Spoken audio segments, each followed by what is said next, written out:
Bab 011. Rama terdiam. Air hujan menetes dari rambutnya, menutupi ekspresi getir di wajahnya.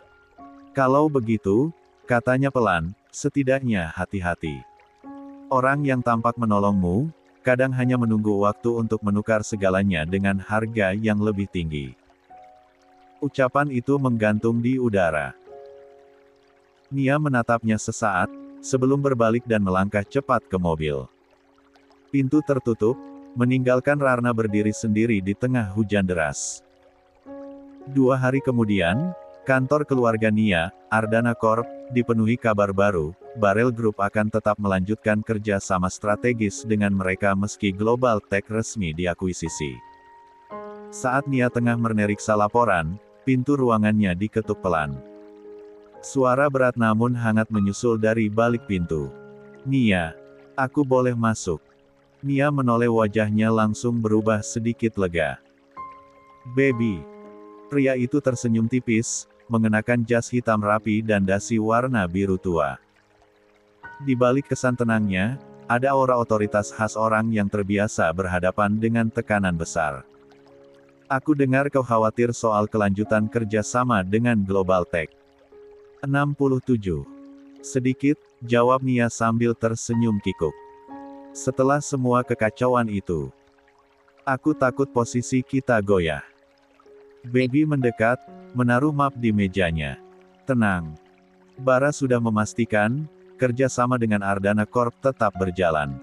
Bahkan mungkin diperluas. Kau tahu sendiri, beliau mengagumi cara kerjamu." Bara mengagumi. Nia terkekeh tak percaya. "Aku rasa lebih tepatnya dia menghargai karena aku tidak menentangnya. Dan itu kecerdikan yang langka." Baby menatapnya dengan cara yang membuat dada Nia terasa aneh, hangat tapi juga menekan.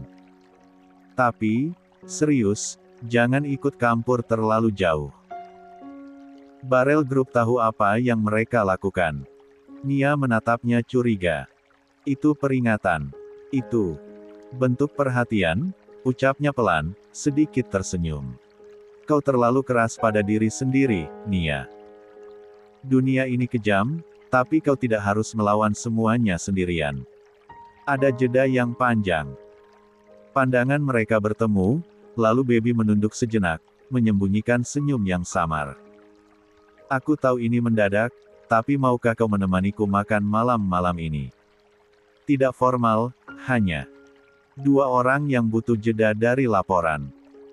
Nia terdiam sesaat. "Makan malam? Ya. Aku berjanji tidak akan bicara soal merger."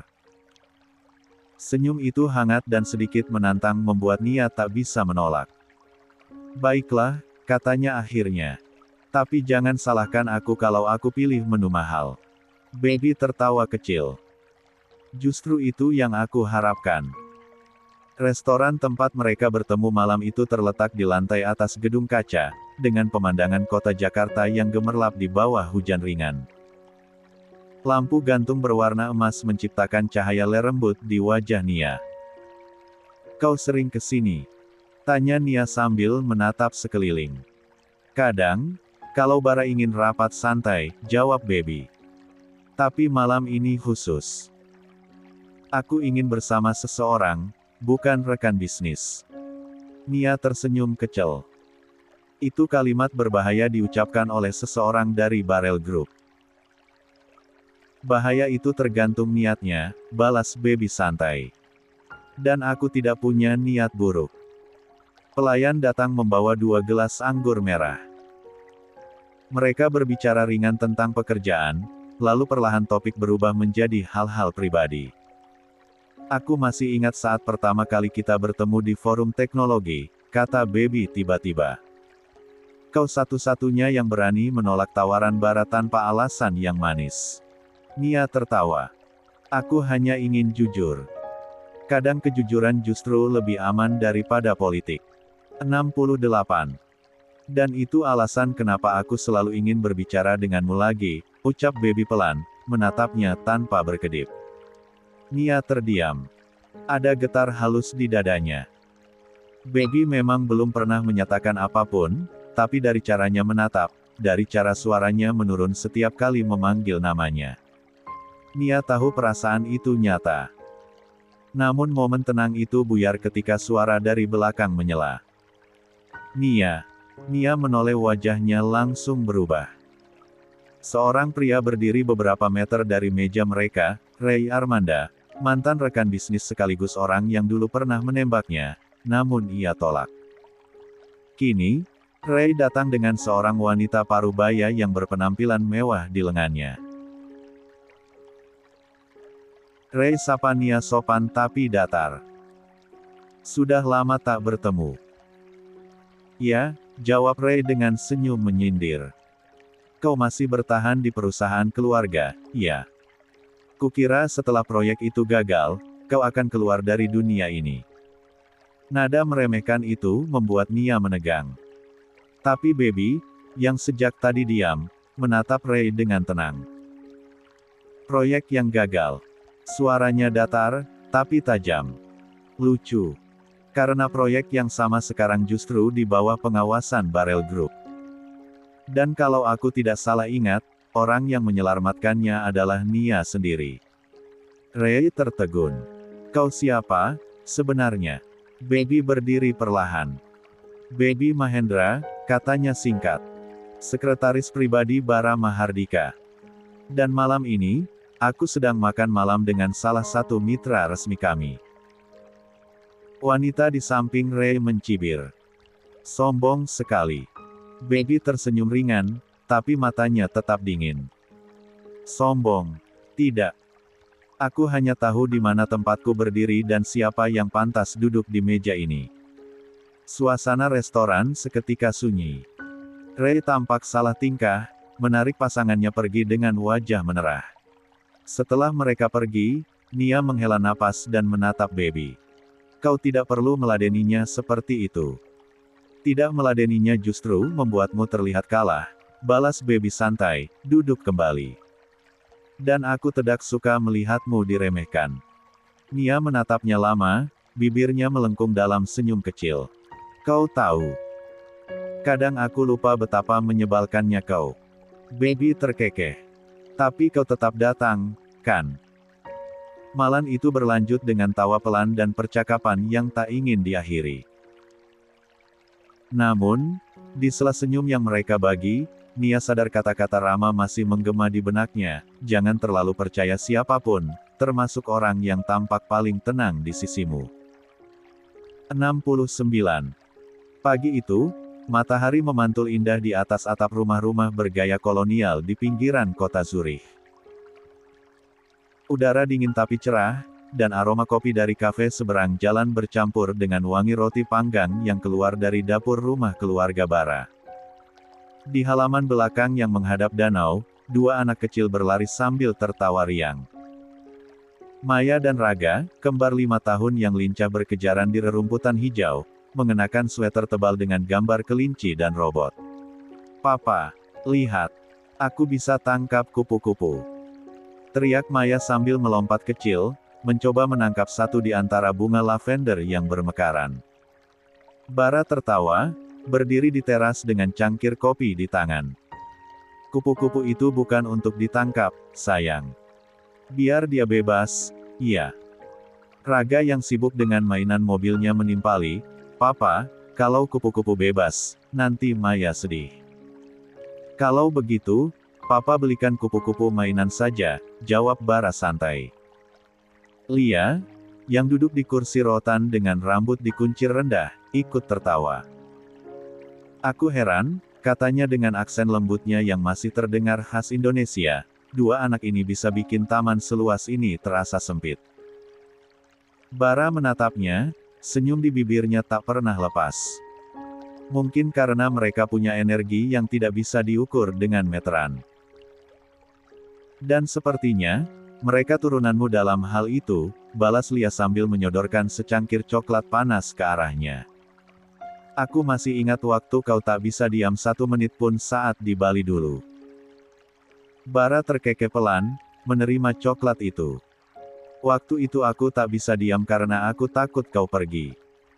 Lia menggeleng sambil tersenyum malu. Kau masih suka bicara manis, iya. Bara mencondongkan tubuh, suaranya turun lembut. Bukan manis. Hanya jujur. Udara terasa hangat, dan cahaya matahari menembus celah pepohonan, membuat butiran cahaya menari di wajah mereka. Dari kejauhan, suara lonceng gereja kecil terdengar, menandai jam 9 pagi. Siang harinya, mereka berjalan santai di sepanjang Danau Zurich. Lia menggandeng Maya, sementara Bara memanggul Raga di pundaknya. Angin lembut berhembus dari air, membawa aroma segar musim semi. "Papa, itu perahu mau kemana?" tanya Raga sambil menunjuk kapal kecil yang melintas. "Ke seberang danau," jawab Bara. "Mungkin orang-orang itu mau piknik." Maya memandang penuh kagum. "Aku mau naik juga. Nanti sore, ya." "Kalau Mama setuju," kata Bara sambil menatap Lia. 70. Lia pura-pura berpikir. Boleh, tapi Papa yang dayung." Bara tertawa. "Baik, Queen Lia. Hamba siap berlayar bersama kru kecilku." Suasana penuh tawa dan kehangatan. Beberapa orang asing yang lewat bahkan sempat menoleh, tersenyum melihat keluarga kecil yang tampak bahagia itu. Bagi Bara, hidup di luar negeri ini seperti jeda, jarak dari segala kekacauan bisnis dan persaingan yang dulu membelitnya di Jakarta. Di sini, ia bisa menjadi Bara Baskoro yang bukan CEO, bukan pengusaha besar, melainkan hanya seorang suami dan ayah. Namun, kebahagiaan memang kadang datang bersama bayangannya sendiri. Sore menjelang, matahari mulai turun perlahan. Lia tengah menyiapkan makan malam di dapur yang menghadap taman belakang. Aroma lasagna dan rosemary memenuhi ruangan. Maya dan Raga sibuk menggambar di meja makan, sementara Bara sedang menerima panggilan video di ruang kerja. "Ya, aku sudah menerima laporan itu," kata Bara dengan nada datar tapi terkendali. Di layar laptop, wajah Baby muncul, tampak di ruang kantor Barrel Group di Singapura. "Tuan Bara, ada sesuatu yang harus Anda tahu." Nama Susi muncul lagi di daftar konferensi investor minggu depan di Paris. Dia menggunakan nama lamanya, tapi datanya cocok 100%. Bara terdiam sejenak. "Susi, ya." Dan dia mendaftarkan presentasi tentang rekonstruksi keuangan pasca korupsi Global Tech. Kalau dia bicara di sana, semua yang kita tutupi bisa terbongkar. Bara menegakkan tubuhnya. Di luar jendela, ia bisa melihat Lia tertawa kecil bersama anak-anak di dapur, wajah mereka diterangi cahaya sore. Dunia itu tampak jauh lebih damai daripada yang tengah ia hadapi. "Pastikan dia tidak bisa bicara di sana," katanya pelan, namun nada suaranya tegas. Baby menatapnya. "Kau yakin mau hadapi dia sendiri, Tuan Bara? Ini bukan cuma bisnis. Ini pribadi." "Aku tahu," jawab Bara lirih. "Dan justru karena itu aku harus selesaikan." Malam turun di Zurich. Lampu-lampu kota berkilau di kejauhan, memantul di permukaan danau. Di balkon rumah, Lia bersandar di bahu Bara, menikmati angin malam yang sejuk. "Besok kita ke pasar bunga, iya," katanya pelan. "Anak-anak mau pilih tanaman sendiri untuk ditanam di taman." Bara tersenyum kecil. "Kau tahu, hidup bersarnamu di sini membuatku lupa bagaimana rasanya berperang." Lia menatapnya. "Perang apa?" "Dengan dunia," jawab Bara, menatap ke langit. "Dengan masa lalu." Lia menunduk, menggenggam tangannya. "Kalau masa lalu datang, aku ingin tahu." "Jangan lawan sendiri, Bara." 71. Sebelum Bara sempat menjawab, ponselnya bergetar di meja kecil. Satu pesan masuk. Dari nomor tak dikenal. "Kau pikir kau bisa sembunyi di balik pemandangan indah dan keluarga kecilmu? Zurich cantik, ya. Tapi tak ada tempat yang cukup jauh untuk menghapus apa yang kau lakukan padaku." Wajah Bara menegang. Lia memperhatikan perubahan ekspresinya. Ada apa? Bara cepat-cepat mematikan layar. Tidak apa-apa. Hanya email kantor. Tapi matanya tak bisa berbohong. Malam itu, setelah Lia dan anak-anak tertidur, Bara keluar ke balkon sendirian. Angin dingin menyapu wajahnya, tapi pikirannya terasa lebih dingin lagi. Lah tahu, Susi tidak hanya datang untuk membalas dendam pada perusahaannya tapi untuk menghancurkan ketenangan yang baru saja ia temukan. Dan untuk pertama kalinya sejak tinggal di Zurich, Bara merasa damai itu mungkin sebentar lagi akan berakhir. 72. Di sebuah apartemen sempit di pinggiran kota Lyon, Susi duduk di depan jendela, menatap dunia luar dengan mata tajam. Sudah hampir 2 tahun sejak namanya lenyap dari pemberitaan internasional. 2 tahun sejak ia diburu atas tuduhan penggelapan dana global tech perusahaan yang dulu ia bangun bersama Bara sebelum lelaki itu mengkhianatinya. Di meja kayu lapuk, laptop butut menyala menampilkan serangkaian data keuangan. La membuka satu folder rahasia bertanda barel Zurich, internal files. Bibirnya membentuk senyum dingin. Jadi, kau pikir bisa hidup tenang di tepi danau, ya, Bara Baskoro? Gumamnya lirih. Kau lupa, uang dan reputasi bukan satu-satunya yang bisa kuambil darimu. Suara langkah terdengar dari pintu. Seorang pria berjaket kulit masuk rambut cepak, wajah keras, dan bekas luka panjang di pipi kiri. Madame Susi, katanya dalam logat Perancis yang berat, donatur kita sudah kirim dana. Kau punya waktu 1 minggu sebelum mereka minta hasil. Susi menutup laptopnya. Aku tahu. Aku tidak butuh waktu sebanyak itu. Aku hanya butuh dia menderita. Bagaimana caramu mulai? Susi berdiri, menatap peta Zurich yang menempel di dinding. Di atasnya, foto Bara, Lia, dan kedua anak mereka tersemat rapi, seolah piala kebencian yang disusun hati-hati. Kau lihat 2 anak kecil itu? Ujarnya, menunjuk foto Maya dan Raga. Mereka titik lemahnya. Kalau aku tak bisa menjatuhkannya lewat pasar dan saham, maka aku akan menyentuh hatinya. Pria itu terdiam sejenak. Anak-anak, L2 berbahaya. Begitulah perang, Luke, jawab Susi dingin. Dan aku sudah terlalu lama menunggu. Pagi di Zurich masih seindah biasanya. Lia sibuk menyiapkan sarapan, sementara Bara baru selesai menelepon pihak keamanan. La telah mempekerjakan 2 bodyguard baru atas saran Baby. Perasaannya tak tenang sejak pesan misterius malam itu. Sayang, kau yakin ini perlu? Tanya Lia, meletakkan piring roti di meja. Kita tinggal di Swiss, bukan Jakarta. Di sini aman. Aku hanya ingin hati-hati, jawab Bara, menatap keluar jendela. Di halaman depan, 2 pria bersetelan hitam berdiri di dekat pagar, berpura-pura menyapu daun sambil memantau sekeliling.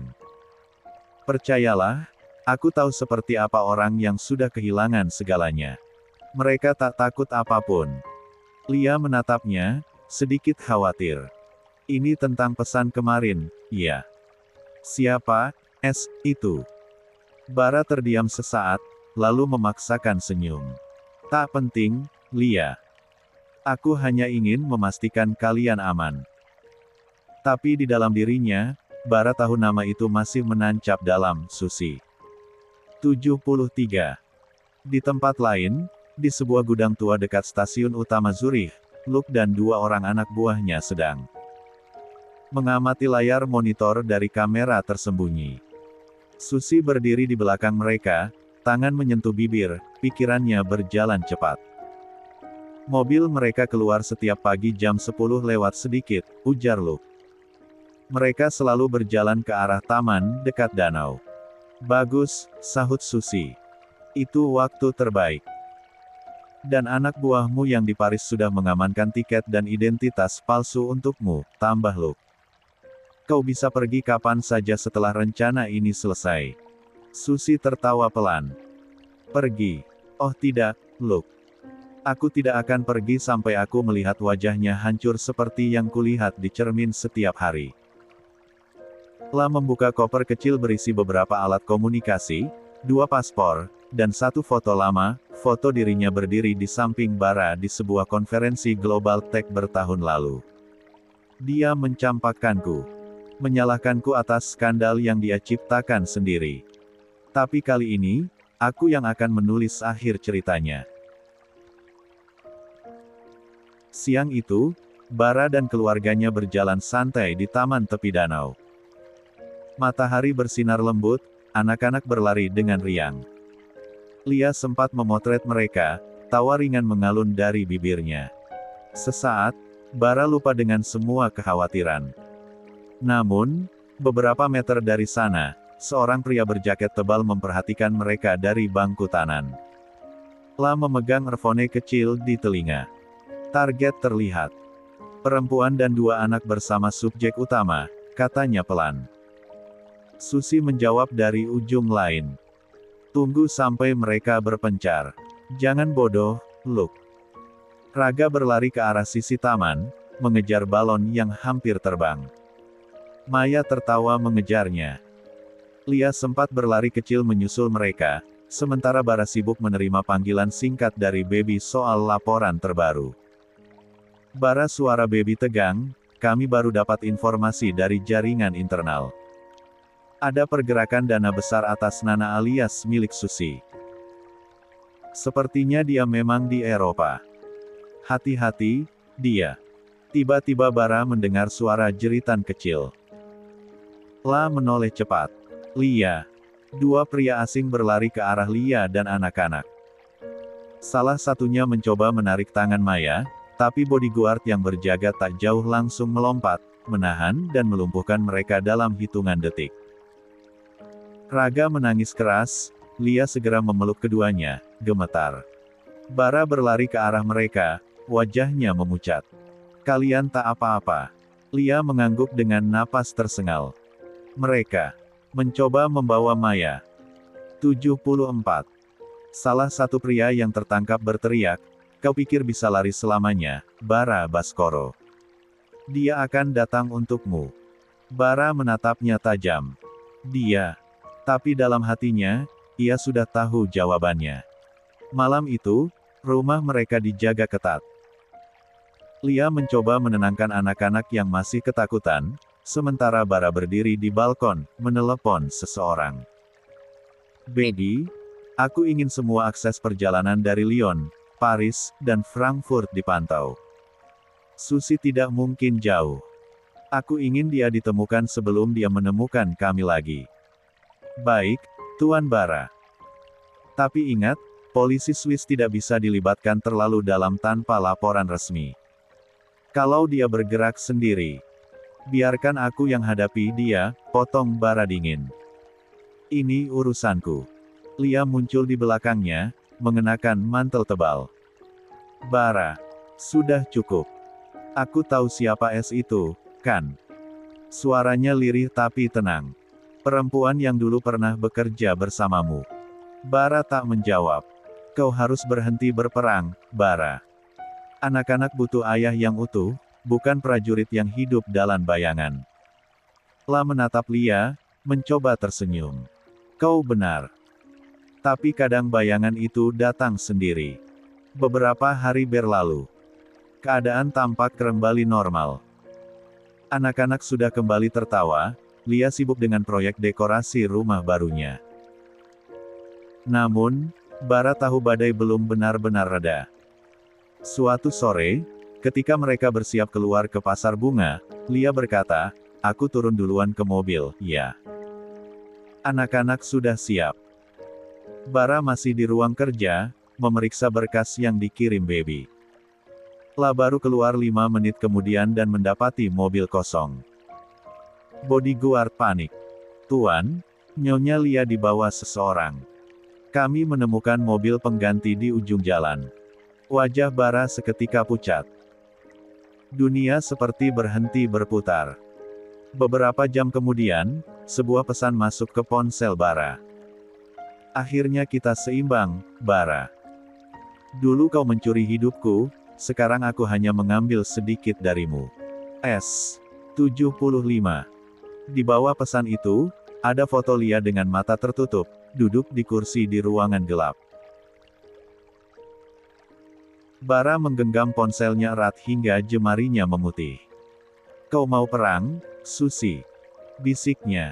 Kau akan mendapatkannya. La menekan tombol di earphone-nya. Baby, siapkan tim. Tak peduli berapa biayanya. Temukan dia malam ini juga. Sementara itu, di tempat persembunyian tak jauh dari perbatasan Prancis, Susi duduk di depan Lia yang terikat. Wajahnya dingin, tapi ada sesuatu di matanya, luka yang belum sembuh, kebencian yang sudah membusuk. Lia, kau tahu apa yang menyedihkan? Katanya pelan. Aku dulu seperti kamu. Percaya bahwa Bara adalah segalanya. Lia menatapnya, berani meski wajahnya pucat. Kalau begitu, kenapa kau memilih jadi monster? Susi tertawa kecil. Karena aku dibuat begitu olehnya. Dia sudah berubah, balas Lia tegas. Kau hanya tak mau melihat. Berubah. Susi mendekat, menatap tajam. Dia hanya menunggu waktu sebelum dunia menghancurkannya lagi. Aku hanya mempercepat prosesnya. Sebelum ia sempat melanjutkan, pintu gudang bergetar keras. Suara mobil dan langkah kaki terdengar di luar. Madame, mereka menemukan kita. Teriak salah satu anak buahnya. Susi mengeluarkan pistol kecil dari balik mantel. Bawa perempuan itu. Namun, sebelum sempat melangkah, pintu terbuka lebar. Bara berdiri di sana, wajahnya seperti batu, mata penuh amarah. Susi. Satu kata, tapi cukup untuk membuat udara membeku. Susi tersenyum samar. Kau datang juga. Aku tahu kau tak akan tinggal diam. Lepaskan dia. Kalau tidak. Tantang Susi, mengacungkan pistol ke arah Lia. Kau tahu rasanya kehilangan seseorang, Bara. Aku ingin kau merasakannya. Namun, sebelum ia menarik pelatuk, Luke menahan tangannya. Madame, cukup. Polisi Swiss sudah di jalan. Susi menoleh tajam. Kau pengecut, Luke. Dalam kekacauan itu, Bara berhasil melompat ke arah Lia, melindunginya. Suara pistol meletus sekali, peluru menembus dinding. Susi berteriak marah sebelum akhirnya diamankan oleh pasukan keamanan yang datang bersama Baby. 76. Beberapa jam kemudian, di rumah sakit Zurich, Bara duduk di samping Lia yang tengah tertidur. La menggenggam tangan istrinya erat. Baby berdiri di pintu. Dia sudah dibawa oleh otoritas Prancis. Susi tak akan bisa mendekat lagi. Bara menatap keluar jendela, di mana langit subuh mulai memudar ke warna kemasan. Orang seperti dia tak pernah benar-benar hilang, Baby. Tapi kali ini, aku tak akan biarkan dia menyentuh keluargaku lagi. La menunduk, mencium punggung tangan Lia. Di luar, matahari pagi perlahan naik di atas danau Zurich, seolah mencoba menghapus bayangan panjang yang sempat menutupi hidup mereka. Namun Bara tahu, kedamaian selalu datang dengan harga. Dan ia siap membayarnya, berapapun mahalnya. 77. Udara malam di perbatasan Prancis masih basah oleh sisa hujan. Lampu-lampu polisi berputar cepat, menciptakan kilatan merah biru di dinding gudang tua tempat Susi disergap. Sirene meraung di kejauhan, bercampur dengan teriakan panik para anak buahnya yang sudah ditangkap. Susi berlari di lorong sempit, napasnya memburu. Mantel hitamnya robek di sisi, darah menetes dari luka di lengannya. Di tangannya masih tergenggam koper kecil berisi dokumen dan paspor palsu sisa hidupnya yang tersisa. Berhenti, Susi. Suara Bara bergema dari ujung lorong. La berdiri bersama beberapa polisi, wajahnya tegas namun mata memancarkan sesuatu yang dalam, bukan kebencian, melainkan kelelahan dan rasa iba. Sudah cukup, katanya pelan. Semua ini bisa berhenti di sini. Susi tertawa parau, menoleh dengan mata liar. Berhenti. Setelah kau mencuri segalanya dariku. Nama, perusahaan, hidupku. Sekarang kau ingin aku menyerah dengan mudah. Bara melangkah perlahan. Aku tidak mencurimu, Susi. Kau menghancurkan dirimu sendiri karena tak bisa melepaskan dendam. Dendam adalah satu-satunya alasan aku masih hidup. Susi menjerit, suaranya pecah. La menodongkan pistol ke arahnya, tangan gemetar. Jangan mendekat, Bara. Aku bersumpah. Namun saat langkahnya mundur, tumitnya terpeleset di lantai basah. Koper jatuh, dan pelatuk pistol tertekan secara tak sengaja. Dentuman keras menggema di lorong batu itu. Tubuh Susi terhuyung, darah mengucur di sisi dadanya. La sempat menatap bara mata itu tak lagi marah, hanya kosong. Loh, aku hanya ingin dia menderita. Bisiknya lirih sebelum jatuh berlutut. Bara segera menubruk ke arahnya, menahan tubuh wanita itu sebelum benar-benar ambruk. Jangan bicara lagi. Ambulans sudah datang. Susi tersenyum samar, bibirnya bergetar. Kau menang. Seperti dulu. Lalu matanya perlahan terpejam, sementara sirene semakin dekat. Bara hanya bisa menunduk, diam dalam hening yang menusuk. Di wajahnya tak ada kebanggaan, hanya kesedihan bagi seseorang yang terlalu lama hidup dalam bayangannya sendiri. Beberapa hari kemudian, berita kematian Susi tersebar di berbagai media Eropa. Surat kabar menulisnya dengan dingin, mantan direktur Global Tech ditemukan tewas di perbatasan Prancis, tak ada yang tahu cerita utuh di baliknya kecuali Bara dan Lia. Di rumah mereka di Zurich, suasana kembali tenang. Lia duduk di taman belakang, menatap dua anaknya yang 78. Bermain bola kecil di rerumputan. Bara datang membawa dua cangkir teh, duduk di sampingnya. Kau tahu, kata Lia pelan, aku tak bisa benci pada perempuan itu. Entah kenapa, aku malah kasihan. Bara menatap ke arah danau yang tenang. Aku juga. Dia tidak lahir sebagai monster. Dunia, keserakahan, dan luka yang tak pernah sembuh yang menjadikannya begitu. Lia bersandar di bahunya. Mungkin sekarang dia sudah tenang. Bara menatap langit yang mulai berwarna jingga. Semoga. Karena aku ingin berhenti berperang. Maya dan Raga tertawa keras, bola mereka menggelinding ke arah ayahnya. Bara memungutnya, lalu berlari kecil, pura-pura dikejar anak-anaknya. Lia tertawa kecil melihat itu. Di bawah langit Zurich yang mulai memudar, keluarga kecil itu kembali utuh. Luka boleh tertinggal, tapi cinta mereka tumbuh lebih kuat dari sebelumnya. Dan kali ini, Bara tahu, kebahagiaan sejati bukan tentang memenangkan perang melainkan menemukan kedamaian di tengah luka. Bab baru cinta yang datang tanpa diduga. Musim semi di Santorini selalu memikat. Laut biru berkilau di bawah sinar matahari sore, dan angin lembut membawa aroma bunga bugenvil yang menjuntai di dinding-dinding putih. Di teras kafe kecil yang menghadap ke laut, Baby duduk bersama Nia. La mengenakan kemeja linen putih, sementara Nia tampak menawan dalam gaun bermotif bunga pastel.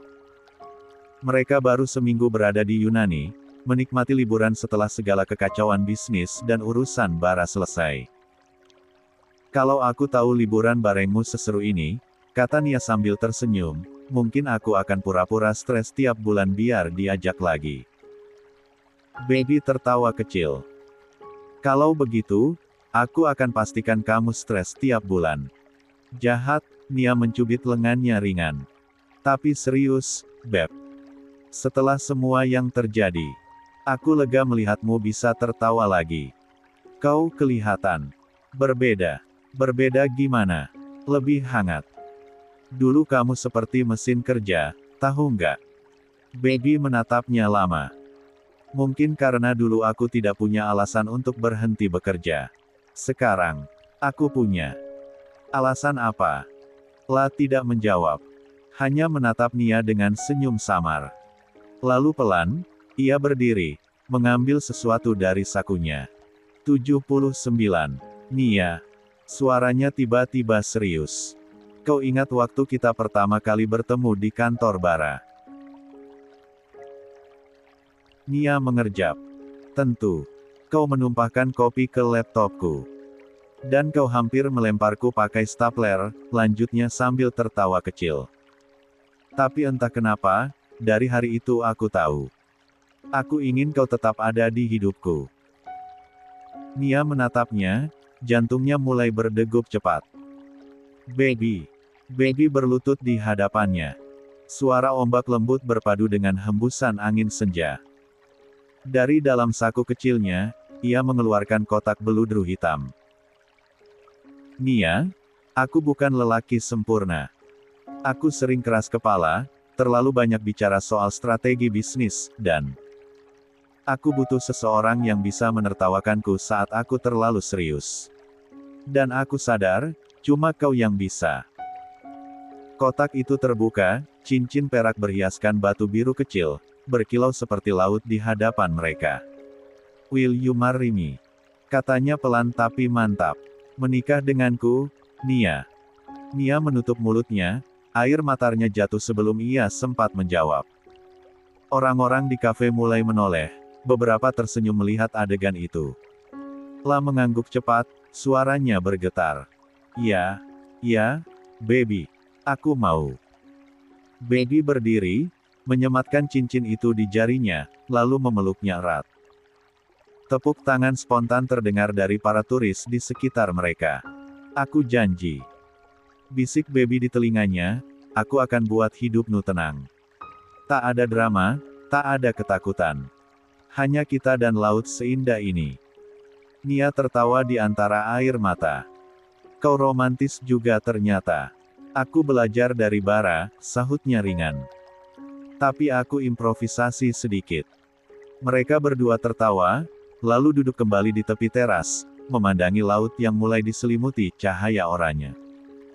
Ombak berkejaran lembut di bawah sana, dan burung camar terbang melintas di atas kepala. Malam turun perlahan, menyalakan lampu-lampu kecil di sepanjang tebing Santorini. Nia bersandar di bahu Baby, menggenggam tangannya erat. Terima kasih sudah datang ke hidupku, katanya lirih. Baby menatap ke Cakrawala. Tidak. Aku yang beruntung, Nia. Kau datang di saat semua orang pergi. Beberapa bulan kemudian, di Zurich, Bara dan Lia hadir dalam pesta pertunangan mereka. Anak-anak berlarian di taman, tertawa. Bara menatap Baby dan Nia yang tampak bahagia, lalu berbisik pada Lia. Kadang aku lupa, dari semua kekacauan yang pernah kualami, Tuhan masih memberiku kesempatan melihat kebahagiaan orang lain. 80. Lia tersenyum. Dan kali ini, tanpa perang. Bara memeluknya dari samping. Tanpa perang. Di atas langit Eropa, senja menutup hari dengan cahaya kemasan. Susi telah pergi. Luka telah berlalu. Yang tersisa hanyalah keluarga, cinta, dan kehidupan yang kembali hangat, seperti matahari yang akhirnya menembus awan setelah badai panjang. 81. Langit sore di Jakarta berwarna keemasan ketika pesawat dari Zurich mendarat dengan lembut di landasan. Dari balik jendela, Nia menatap kota itu dengan perasaan campur aduk, antara rindu dan gugup.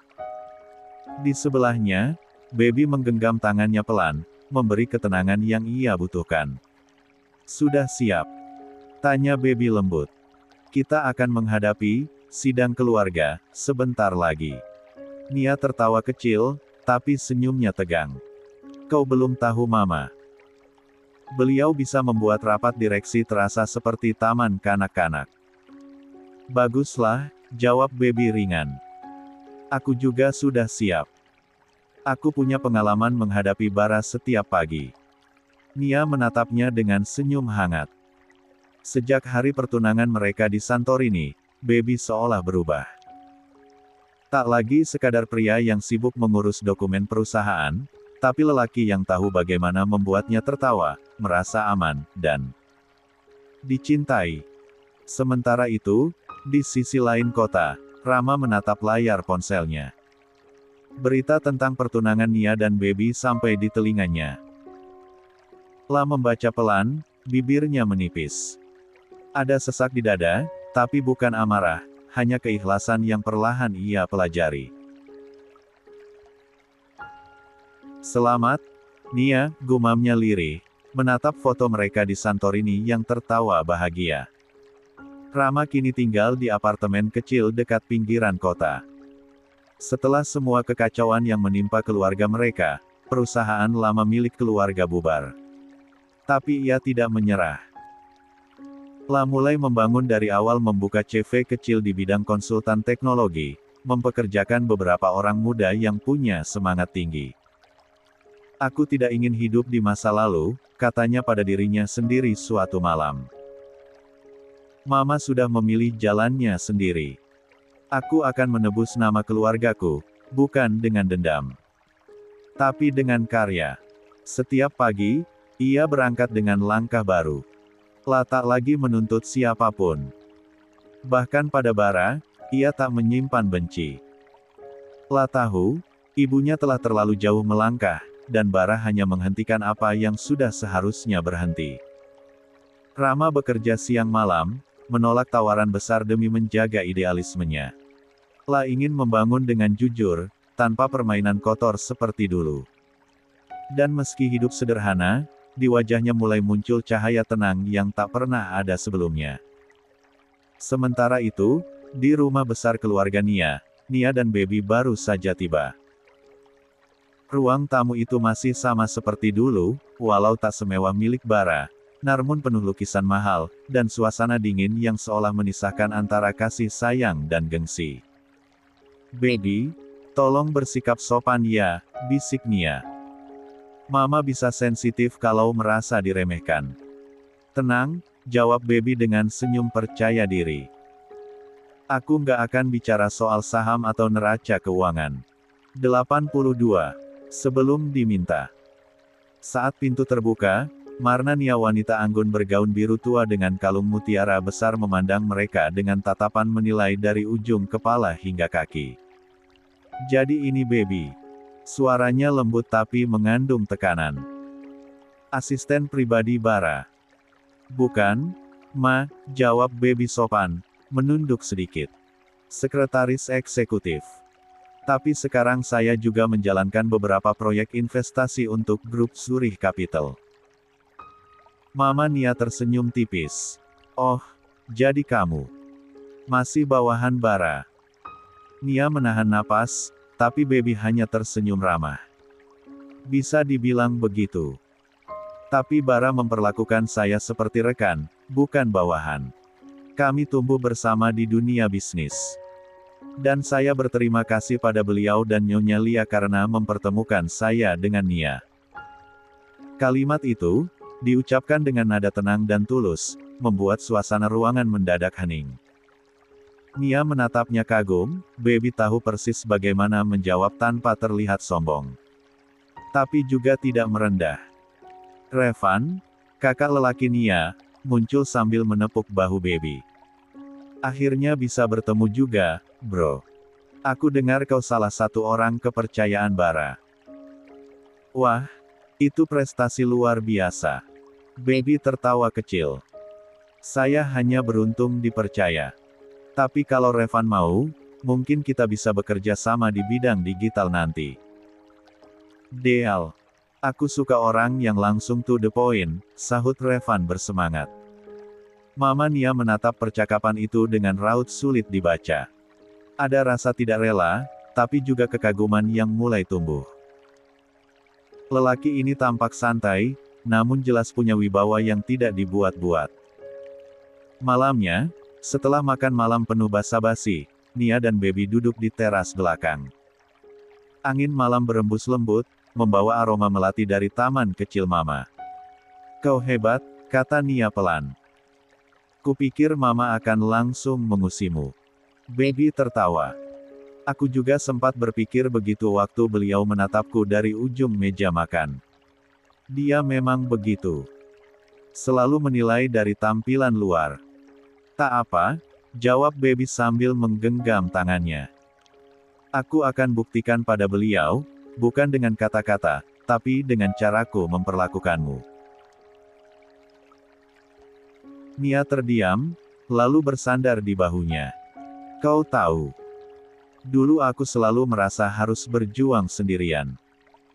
Tapi bersamamu, rasanya, dunia tak seberat itu.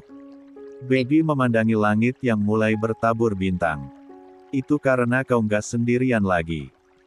Mereka diam cukup lama, menikmati keheningan yang hangat. Dari kejauhan terdengar tawa Revan berbicara di telepon, mungkin soal proyek barunya dengan Baby. 83. Revan tampak suka padamu, ucap Nia akhirnya. Dia pria yang cerdas. Aku rasa kerja sama kita bisa besar nanti. Jadi ini cinta atau bisnis? Goda Nia sambil menatapnya. Baby mendekat, menatap matanya dalam. Kalau bersamamu, dua-duanya. Nia tertawa pelan, tapi wajahnya memerah. Kau berbahaya, Beb. Berbahaya karena cinta, sahutnya ringan, membuat Nia tak bisa menahan tawa. Beberapa minggu kemudian, Mama Nia mulai luluh. La melihat bagaimana Baby memperlakukan Nia dengan sabar dan penuh hormat. Tak ada kesombongan, tak ada kepura-puraan. Lelaki itu berbeda, gumam Mama suatu sore pada Revan. Revan tersenyum. Lia, Ma. Dan dia bukan sekadar sekretaris. Baby itu salah satu pemegang saham Zurich Capital. La hanya tak suka menonjol. Mata Mama membesar sedikit. Apa? Jadi selama ini? Ya, dia orang penting, tapi tetap rendah hati.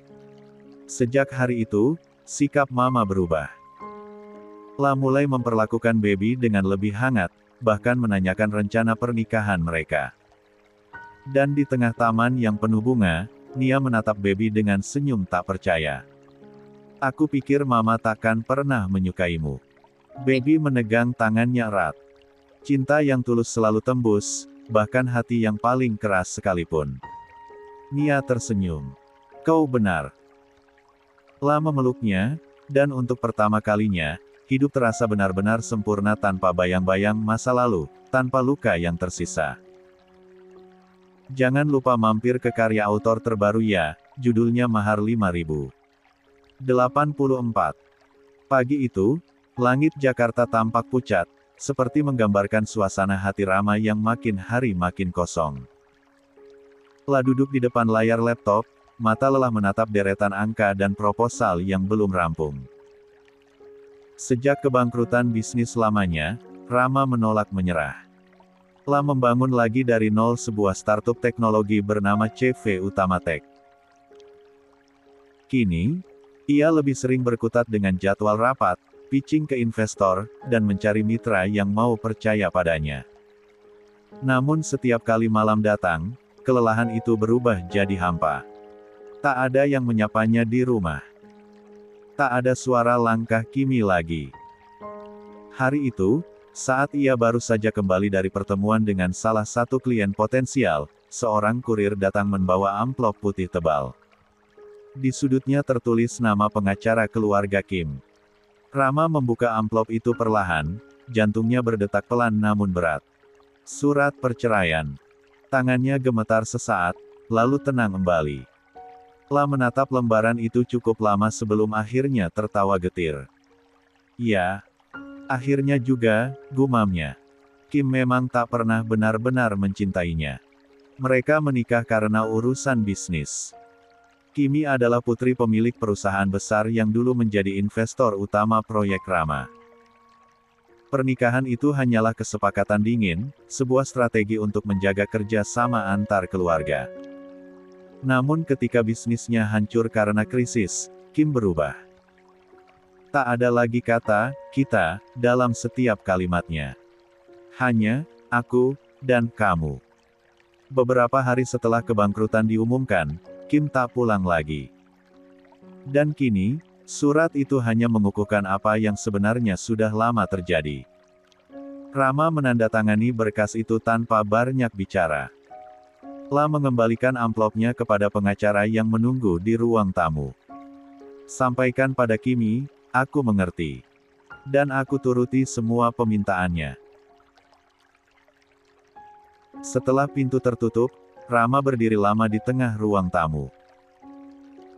Pandangannya menerawang pada foto-foto yang masih menempel di dinding. La mengambil satu foto pernikahan mereka di Bali. Kim tersenyum manis, tapi senyum itu dulu pun palsu. Rama tahu. La menatap dirinya sendiri di foto itu, lelaki dengan jas abu-abu, tersenyum seolah memiliki segalanya. Lucu? Ya, katanya lirih, bahkan senyumku pun waktu itu cuma formalitas. La duduk di sofa, menatap kosong ke arah langit-langit. Cinta? Ya. Desisnya. Dengan Lia. Aku kalah cepat dari Bara. Dengan Nia. Bahkan sebelum mulai, sudah gagal. 85. Ingatan itu kembali seperti luka lama yang terbuka. Lia, perempuan pertama yang ia sukai sejak kuliah, memilih Bara abang tirinya walaupun dia telah berusaha, nyatanya memang Lia menikah dengan Bara. Lalu Nia. Gadis yang dulu pernah ditunangkan dengannya, lalu menjadi bawahan, dan sempat saling tarik ulur. Dan kini, ia tahu dari kabar teman-temannya bahwa Nia sedang menyiapkan pernikahannya dengan Baby, sekretaris Bara. Baby. Rama tersenyum kecil. Dia lelaki baik. Di tengah kelelahan dan kehilangan, Rama hanya bisa menertawakan nasibnya sendiri. Hari-harinya berikutnya ia habiskan untuk bekerja tanpa henti. La bangun sebelum matahari, tidur setelah larut malam. Kantor kecilnya di lantai 2 ruko menjadi saksi perjuangannya. Kadang, rekan-rekan barunya datang membawa secercah semangat, tapi tak ada satupun yang tahu betapa kosongnya hati Rama. Rama menatap meja kerja yang penuh kertas berserakan. Aku udah biasa ditinggal, ujarnya ringan. Tapi kali ini, aku nggak mau berhenti di tengah jalan. Aku harus buktiin, bahkan tanpa cinta, hidupku masih bisa berarti. Rama duduk lama menatap layar ponselnya, beberapa pesan dari Lia dulu, lalu berganti dengan kontak Nia. Ada sedikit rasa hangat, juga pahit. Mungkin memang bukan jodoh, katanya pelan. Hari berganti minggu. CV utama Tech mulai dikenal. Rarna mulai sering diundang ke seminar dan pertemuan bisnis. Wajahnya muncul di majalah startup lokal, disebut sebagai pengusaha muda yang bangkit dari kegagalan. Tapi di balik semua itu, kesepiannya tetap nyata. Suatu malam, ia berjalan sendirian di tepi sungai, menikmati udara dingin. Lampu kota berkilauan di permukaan air. Di tangannya, secangkir kopi hangat yang dibeli dari kedai kecil. Lucu, gumamnya. Dulu aku pikir, cinta itu bahan bakar hidupku. Sekarang aku sadar, kadang cinta cuma api yang bikin hangus. Ponselnya bergetar. Sebuah pesan masuk dari nomor lama Kim. Rarna, terima kasih sudah menandatangani semuanya. Aku harap kamu bahagia dengan caramu sendiri. Rama menatap pesan itu lama. Lalu membalas singkat. Terima kasih, Kim. Semoga kamu juga. La tersenyum samar. Untuk pertama kalinya, tidak ada rasa sesak di dada. Hanya ketenangan yang perlahan tumbuh. Keesokan harinya, ia kembali ke kantor. Para pegawainya anak-anak muda penuh semangat menyambutnya dengan tawa. Salah satu di antaranya berkata, Pak Rama, investor dari Singapura setuju kerja sama, Iho. Rama tersenyum tulus. Bagus. Kita mulai babak baru. Dan mungkin, pikirnya, hidup pun seperti startup penuh kegagalan, kehilangan, tapi selalu bisa dibangun ulang dari 86. Awal. Asalkan masih ada keberanian untuk bangkit. 87. Pak Rama, ini draft kontrak dari investor Singapura. Saya taruh di meja ya, suara lembut itu terdengar dari depan pintu. Rama menoleh. Di sana berdiri seorang wanita muda dengan rambut sebahu, mengenakan kemeja putih dan celana bahan abu-abu. Wajahnya bersih, matanya tajam namun hangat. Namanya Tania, konsultan keuangan yang baru bergabung di CV Utama Tech 2 bulan lalu. Oh, iya, Tania. Terima kasih, jawab Rama sambil menatapnya sekilas. Tania tersenyum tipis. Boleh saya bantu review juga? Saya sudah baca sekilas, dan ada beberapa pasal yang bisa dinegosiasikan ulang supaya posisi perusahaan lebih aman. Rama menatapnya lebih lama kali ini. Kamu yakin bisa bantu? Investor ini tipe yang susah dinego. Saya sudah biasa menghadapi orang seperti itu, Pak, jawab Tania mantap, dengan tatapan penuh percaya diri. Rama terkekeh pelan. Baiklah, saya percaya. Hari-hari berikutnya, mereka sering bekerja berdua hingga malam. Tania bukan hanya cerdas, tapi juga tangguh. Lah bisa berdiskusi serius soal angka, tapi di sela-sela itu masih sempat menertawakan hal-hal kecil. Sesekali, ia membuatkan kopi untuk Rama tanpa diminta. Pak Rama ini kayak robot, kata Tania suatu malam, sambil menyodorkan secangkir kopi hitam. Kerja terus dari pagi sampai malam. Gak pernah istirahat. Rama menatapnya sambil tersenyum lelah. Kalau saya berhenti, siapa yang lanjutkan semua ini? Tim, Pak. Bukan Bapak sendiri. Tapi tim juga butuh lihat saya jadi panutan. Kalau saya kelihatan goyah, mereka kehilangan arah. Tania diam sejenak, lalu berkata pelan, tapi bahkan mesin pun butuh waktu buat dingin. Kalimat itu entah kenapa menancap dalam di hati Rama. Sudah lama tak ada yang mengingatkannya begitu, bukan sebagai bos, tapi sebagai manusia. Iya, Pak. Besok kita ada pertemuan dengan investor di Hotel Canyon, ucap Rama, kabarin sama tim juga ya. Baik, Pak. Tania menatap punggung Rama yang menjauh. Ada apa, Tan? Tanya salah satu teman kerja yang duduk di samping meja kerjanya. 88. Ah, ada presentasi besok di Hotel Canyon, jawab Tania. Pak Rarna nyuruh aku buat kasih tahu ke tim. Bukan itu. Tania menaikkan alisnya, bingung. Tatapan kamu ke Pak Rama. Alis Tania makin berkerut, maksudnya. Dari tadi terus liatin Pak Rama, padahal udah jauh banget. Oh, itu. Aku cuma kagum aja sama Pak Rama. Dia teguh banget, pekerja keras.